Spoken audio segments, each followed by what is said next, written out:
నంద్యాల జిల్లా బనగానపల్లె పట్టణం స్త్రీ శిశు సంక్షేమ కార్యాలయం నందు ధర్నా నిర్వహించిన అంగన్వాడీ వర్కర్లు. నాడు కుటుంబం అధికారంలోకి వస్తే అధికారంలోకి వచ్చిన వెంటనే అంగన్వాడీ వర్కర్ల జీతాలు పెంచుతామంటూ అబద్ధపు హామీలు ఇచ్చి తమను కూటమి ప్రభుత్వం మోసం చేసిందని అంగన్వాడీ వర్కర్లు వాపోతున్నారు. అధికారంలోకి వచ్చి 9 మాసాలు అవుతున్నా కూడా అంగన్వాడీ వర్కర్ల జీతాలు అందించడంలో ప్రభుత్వం స్పందించడం లేదని, అందుకే ఈ రోజు ధర్నా కార్యక్రమం నిర్వహించడం జరిగిందని చెప్పారు.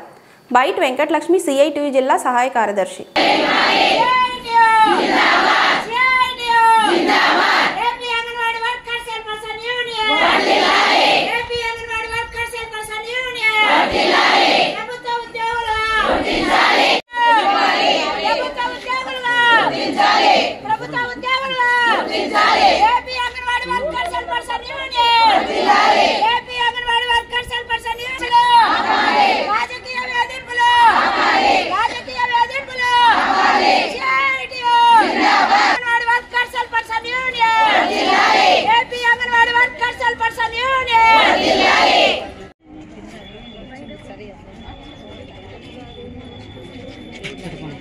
చైర్పర్సన్ యూనియన్ జిల్లా సహాయ కార్యదర్శిని. నా పేరు వెంకటలక్ష్మి.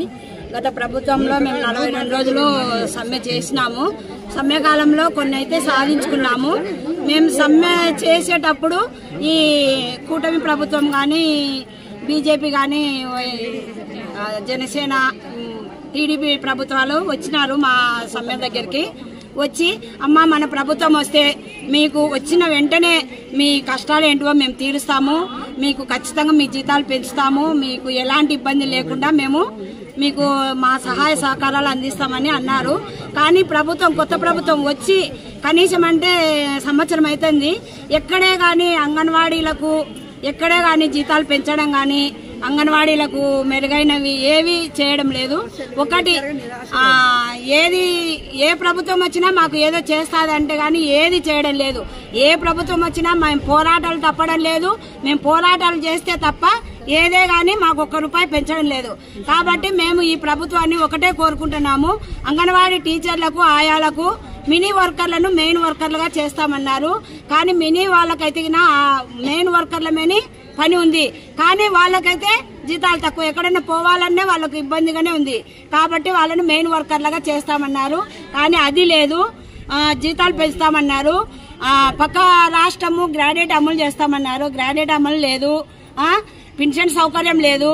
సంక్షేమ పథకాలు మేమేమో ఏమి రావడంలే. మాది ఆన్లైన్లో మా ఆధార్ నంబర్ కొడితే మీరు గవర్నమెంట్ ఎంప్లాయీ అని వస్తుంది. కానీ గవర్నమెంట్ ఎంప్లాయీ కనీస వేతనం 26,000 కావాలి ఒక కుటుంబం బతకాలంటే. కనీసం అంటే ఆడ చూస్తే ఆయాలకు కానీ పెన్షన్ ఇవ్వడంలే. అంటే ఏమన్నంటే మీరు గవర్నమెంట్ ఉద్యోగస్తులు కాబట్టి మీకు రావడం లేదమ్మా అంటున్నారు. వాళ్ళ భర్తలకు వచ్చినా కానీ నీ భార్య గవర్నమెంట్ ఎంప్లాయీ కాబట్టి నీకు సంక్షేమ పథకాలు వర్తింపవు అనే విధంగా ప్రభుత్వం మారుతుంది. కాబట్టి మేము ఇలా అడుక్కోవడం మాకు అవసరం లేదు. మమ్మల్ని కానీ ప్రభుత్వ ఉద్యోగులకు గుర్తించి మాకంటూ కనీస వేతనం 26,000 ఇస్తే మేము ఏ ప్రభుత్వానికి ఇట్లా వచ్చి అడుక్కుంటే ప్రసక్తే ఉండదు. కాబట్టి మేము గవర్నమెంట్కి ఒక్కటే చెప్పేది ఏంటంటే మా కష్టం విని మా కనీస వేతనం ఇవ్వాలి, గ్రాడ్యుయేట్ అమలు చేయాలి, పెన్షన్ సౌకర్యం కల్పించాలి. కనీస వేతనము 26,000 సుప్రీంకోర్టే ఇచ్చింది. వాళ్ళకు అంగన్వాడీ వర్కర్లకు కనీస వేతనం ఇవ్వాలి అని. అది కానీ ఎక్కడ ప్రభుత్వాలు ఎక్కడ పలకడం, సుప్రీంకోర్టు ఇస్తుంది, న్యాయ సంస్థలు చెప్తున్నాయి. కానీ ఎక్కడ వేసిన గొంగలు అక్కడే ఉంది. అంగన్వాడీలకు గొర్రెతోక బెత్తడే అన్నట్టు మా జీతం చాలని జీతము. ఇప్పుడు మార్కెట్ పోవాలంటే ఎంత సరుకులు వస్తున్నాయంటే కనీసము ఈ ధర అనుకూలంగా కానీ మెను చార్జ్ చేయడంలే. మా వాళ్ళకు కూర బిల్లులు కానీ, గ్యాస్ బిల్లులు కానీ ఎక్కడే కానీ ఫస్ట్ 5-6 ఏళ్ల ముందు ఏ మెను ప్రకారం ఉందో అదే డబ్బులే ఇస్తున్నారు. కానీ ఎక్కువ డబ్బులు ఇవ్వడంలే. 2017 నుంచి TADL కానీ 1 రూపాయి రావడంలే. మేమేమో ప్రాజెక్ట్ మీటింగ్లకు వస్తాము, సెక్టార్ మీటింగ్లకు వస్తాము, లేదు సెల్లులు ఏదైనా పనింది రావాలంటే పరిగెత్తుకుంటూ వస్తాము. కానీ మా సొంతమే పెట్టుకోవాలా. మాకు వచ్చే 11,500 జీతంలో మేము పిల్లలకు పెట్టుకోవాలా, మా హౌస్ రెంట్లు పెట్టుకోవాలా, గ్యాస్ బిల్లులు పెట్టుకోవాలా, ఛార్జీలు పెట్టుకోవాలా. ఇన్ని దానికి మా కుటుంబాలు కానీ బతకాలి కదా.